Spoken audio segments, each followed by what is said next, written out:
Al mediodía estamos aquí para actualizar lo de las noticias más importantes en Colombia de la mano del servicio informativo. Don Eduardo Hernández, buenas tardes. Muy buenas tardes, Camila. Pues la noticia tiene que ver con las revelaciones que en las últimas horas hizo el director de la policía, el general Jorge Luis Vargas, en torno a la posibilidad de que se haya entregado una suma de 70 millones de pesos a las primeras líneas para que atacaran a la policía y generaran disturbios. Y es que en las últimas horas, a propósito de esta información, la Personería de Bogotá ha expresado su preocupación por el nivel de violencia en el que incurrieron los manifestantes que hasta con machetes se enfrentaron anoche a la policía en la localidad de Suba, y como resultado de ese ataque hay 3 policías que resultaron heridos. Uno de ellos, dice la Personería, de gravedad. Lo último, José David Rodríguez. En las últimas horas, en el cruce de la avenida Ciudad de Cali con avenida Suba, se registraron de nuevo enfrentamientos y protestas, además de bloqueos por parte de integrantes de la primera línea. Ellos aseguran, estos jóvenes, que en las últimas horas apareció el cuerpo sin vida de un integrante de este grupo y por eso se realizó esa manifestación. Pero dice la Personería y denuncia que se usaron machetes y hasta cuchillos para atacar a policías. 3 de ellos resultaron heridos. Julián Pinilla, personero de Bogotá. Preocupante y reprochable para la Personería el uso de armas blancas, en este caso como machetes, en el medio de las manifestaciones. Eso escapa de cualquier escenario de diálogo y de paz y debe ser investigado y judicializado por las autoridades respectivas.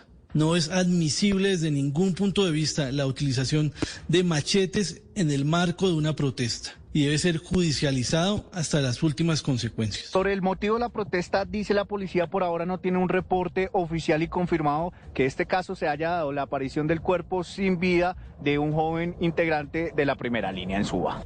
12 del día, 3 minutos. Gracias, José David. Pero ofrecen 20 millones de pesos de recompensa por los responsables del ataque contra patrulleros de la policía en Bogotá. La información la tiene Angie Camacho. Fue mientras cumplía su labor en medio de una requisa a 2 sujetos sospechosos en el barrio Guacamayas, en la localidad de San Cristóbal, sur de Bogotá, que un patrullero de 33 años resultó ser la víctima y el blanco de los antisociales. General Jorge Eliezer Camacho, comandante de la Policía Metropolitana de Bogotá. Dentro de las verificaciones, una zona semirural, se logra ubicar el arma de fuego que fue disparado contra la humanidad del miembro de la Policía Nacional. Aunque estable, el uniformado de 30 años, 10 de ellos en la policía, tiene pronóstico reservado. Hasta 20 millones de pesos quien nos apoye y nos aporte para poder lograr judicializar al responsable o a la persona que nos falta lograr su captura. Este difícil panorama de seguridad que afronta todo el país reunirá en los próximos minutos en una cumbre de seguridad nacional tanto al fiscal, ministro de Justicia, representantes de las altas cortes, policía, alcaldesa Claudia López. Según la mandataria, las decisiones de la justicia y los delitos de mayor impacto.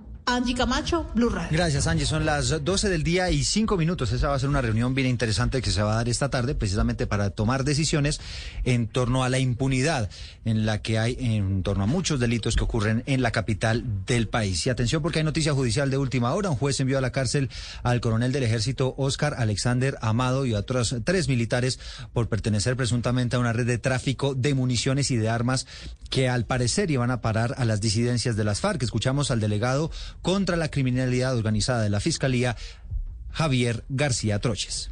Y el sargento Pablo Eliezer Caro Soler, así como el coronel del ejército Óscar Alexander Amado Pinzón. Los procesados estarían involucrados en el envío de 14.800 cartuchos para fusil, los cuales fueron incautados el 4 de noviembre de 2020 en Melgar. El material iba oculto en autopartes y era movilizado como encomienda. Los elementos de prueba indican que los particulares y los funcionarios se habrían articulado para extraer la munición del fuerte militar de Tolemaida, almacenarla en un inmueble de Melgar e intentar ponerla en manos de las disidencias de las FARC.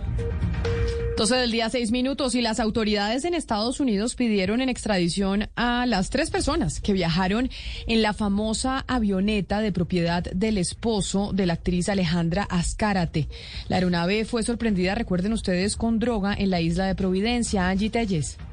Pues mire, las 3 personas que utilizaron el avión del esposo de Alejandra Azcárate para enviar al exterior 446 kilos de cocaína, avalados en 5.000 millones de pesos, tendrán que responder ante el gobierno de los Estados Unidos por tráfico de drogas ilícitas. Recordemos que dentro de los capturados por este caso se encuentra un capitán de la policía. Así lo dijo el director de antinarcóticos, el general Hernán Bustamante. Fueron notificadas las 3 personas que fueron capturadas en el caso de una incautación de 446 kilos en la isla de San Andrés. Por este caso continúa siendo investigado Miguel Jaramillo Arango, esposo de Alejandra Azcárate, y las autoridades aplicaron extinción de dominio a la aeronave que oscilaba en los 2.000 millones de pesos. Son las 12 del día, 7 minutos. La Procuraduría abrió una investigación al gobernador de Magdalena, Carlos Caicedo, por supuestamente no haber pedido permiso para su salida del país, para irse de vacaciones en esos días en los que dijo que supuestamente había recibido amenazas de muerte. Rocío Franco. La investigación la inicia la Procuraduría Primera Legada para la Vigilancia Administrativa contra Carlos Eduardo Caicedo Omar, gobernador del Magdalena. Esta es una investigación disciplinaria a nivel formal. Dice la Procuraduría que lo que va a investigar es el no haber informado a la entidad correspondiente, es decir, al ministro del Interior, sobre todas sus salidas del país durante la vigencia del 2021, como lo exige la ley. Hay que señalar que la Procuraduría evidencia que tiene una declaración del propio Carlos Eduardo Caicedo que asegura que no pidió esta serie de permisos, con lo que el Ministerio Público señala que aquí se podría dar algún tipo de responsabilidad a nivel disciplinario y que su actuación sería a título de gravedad. Por eso, la Procuraduría ha ordenado una serie de pruebas que se deberán realizar en la gobernación del Magdalena sobre cuáles fueron los viajes, quiénes fueron, dónde se pidieron, cuándo se pidieron vacaciones, cuándo era claramente unas vacaciones y cuándo era claramente un viaje de trabajo, los recursos y las certificaciones.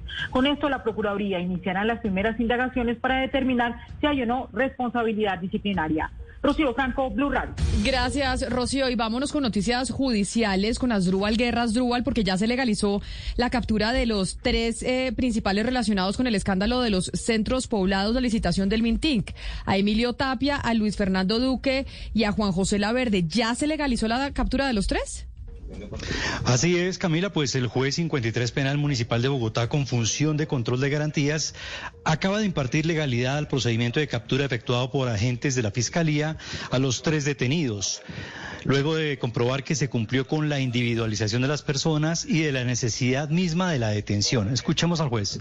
Diligencias por las razones potísimas que ya se han dado cuenta por parte de la señora fiscal. Minutos antes, la defensa de Luis Fernando Duque y Juan José Laverde había pedido decretar la ilegalidad del allanamiento que se registró ayer en el procedimiento de captura, debido a que ellos consideraban que era innecesario, pues ya la Fiscalía contaba con esas mismas pruebas que se habían enviado en 5 correos electrónicos por parte de la defensa a la Fiscalía 79 de la Unidad Anticorrupción. Por eso consideraron que no era necesario incautarlas en los allanamientos. Frente a esto, el juez dijo que la fiscal puede recoger los elementos que considere necesarios para perfeccionar su investigación. En este momento se empieza a formalizar la imputación de los cargos de falsedad en documento privado y fraude procesal. Estaremos pendientes a la decisión del juez. Son las 12 del día, 10 minutos. Vamos a Nueva York. Allí el presidente Iván Duque hizo énfasis en asuntos migratorios y en el efecto de la pandemia durante su discurso en la Asamblea General de Naciones Unidas. Lo último, María Camila. Eduardo Oyentes, buenas tardes y los saludo desde Nueva York, exactamente a las afueras del edificio de la ONU. El discurso del presidente Duque duró 22 minutos. Habló de la pandemia y también de la vacunación contra el COVID-19. Pidió a los líderes del mundo avanzar y fortalecer en la equidad en la distribución de vacunas. El primer mandatario insistió en que las brechas existen entre naciones, pues mientras unos países anuncian que van a aplicar la tercera dosis, hasta ahora otros no han anunciado ni siquiera la primera dosis. Las brechas existentes entre naciones respecto del proceso de vacunación son inauditas. Mientras que algunas naciones adquieren un número de dosis adicionales para 6 o 7 veces su población y anuncian también terceras dosis de refuerzo, otras no han podido aplicar ni una sola dosis que les inyecte esperanza. La pandemia ha agravado otras crisis cuyos efectos son igualmente amenazadores. Eduardo y oyentes, además se refirió a la crisis migratoria que vive el país. Dijo que Colombia asumió el reto sin ser un país rico y con un enorme costo fiscal. Insistió en que esa situación requiere que a través de las mesas de donantes establecidas se movilicen los desembolsos de los compromisos de la comunidad mundial.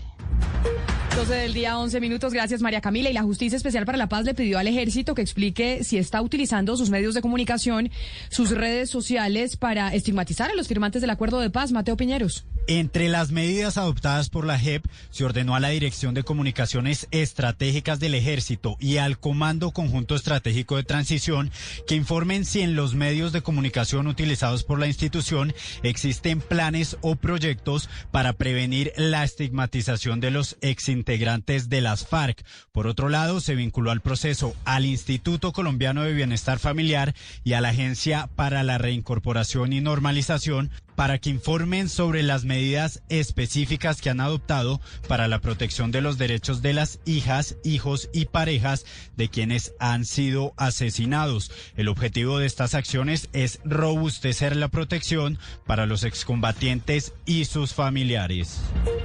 Ahora son las 12 del día, 12 minutos. Camila, está publicando este mediodía el Ministerio de Transporte un comunicado a propósito de la emergencia que se registró en las últimas horas en el túnel de Quebrada Blanca, que queda en la vía entre Bogotá y Villavicencio. De acuerdo con esta información, el vehículo involucrado, usted sabe, un vehículo que estaba transportando combustibles en la ruta entre Bogotá y Puerto Gaitán, transportaba 2.700 galones de combustible. El daño, se calcula, fue de 50 metros dentro de ese ducto. Todavía están tratando de establecer exactamente los muros y la estructura como tal del túnel, qué tanta afectación sufrió. No se cuenta con sistemas eléctricos, comunicaciones y cámaras dentro del túnel y también resultó afectada la señalización vertical en ese tramo. Hoy están en todas estas verificaciones, Camila, y lamentablemente todavía no se sabe cuál fue la suerte del conductor. Se presume que perdió la vida por cuenta de este incidente. Qué drama esa vía al llano, de verdad. Qué drama para la gente que está en el departamento del Meta, que quiere comunicarse con el centro del país. La policía capturó a 10 presuntos traficantes de personas en varios operativos en todo el país. Según las investigaciones, se encargaban de trasladar desde Ecuador hasta Urabá a cientos de migrantes que estaban escondidos en buses y lanchas y que buscaban llegar a Estados Unidos. Valentina Herrera. Hola, luego de 6 meses de investigación y seguimientos en terminales, carreteras y hasta ríos, la policía capturó a 10 miembros de Los Errantes, un grupo ilegal dedicado al tráfico de migrantes por todo el país, lo cual quedó en evidencia, por ejemplo, en esta llamada entre alias Poli y alias Iván, 2 de los detenidos. Que ahí en ese hotel hay 100 haitianos. Entonces, diciendo así, dígale que sí, que nosotros lo vamos a sacar, entonces que se espere, que estén listos nomás para, a como llegue el taxi, sacarlos, dígale. El general Fernando Murillo, director de investigación criminal de la policía, habló sobre el modus operandi de este grupo ilegal. Una vez estando en el Ecuador, estaban los contactos de esta organización para trasladarlos por todo el corredor centro. Toda su travesía duraba casi 236 días. Las capturas se adelantaron en Bogotá, Necoclí, Medellín y en Ipiales. La noticia internacional. Y la noticia internacional tiene que ver con la ministra de Salud de Argentina, Carla Bisotti, porque dijo que levantarán la obligatoriedad del uso de tapabocas al aire libre. Y no solo eso, también anunció que a partir del 1 de octubre se permitirá el ingreso de extranjeros de países limítrofes sin hacer aislamiento, y entre el 1 de octubre y el 1 de noviembre se abrirán un poco más las fronteras para que cualquier turista de cualquier parte del planeta puedan ir a Argentina sin necesidad de pasar por cuarentena. La noticia deportiva. La noticia deportiva es la selección colombiana de fútbol femenino que esta noche a las 7 en el Estadio Azteca ante México jugará partido amistoso. Ellas se están preparando para la Copa América del próximo año y que entregará cupos para el Mundial de Mayores del año 2023 que se va a celebrar en Australia y Nueva Zelanda. Ya tuvieron un partido a puerta cerrada el fin de semana, ganó Colombia 2-1. Este ya va a ser con público en un gran escenario como el Estadio Azteca, y ese duelo usted lo puede vivir a través de la señal de Caracol Sports.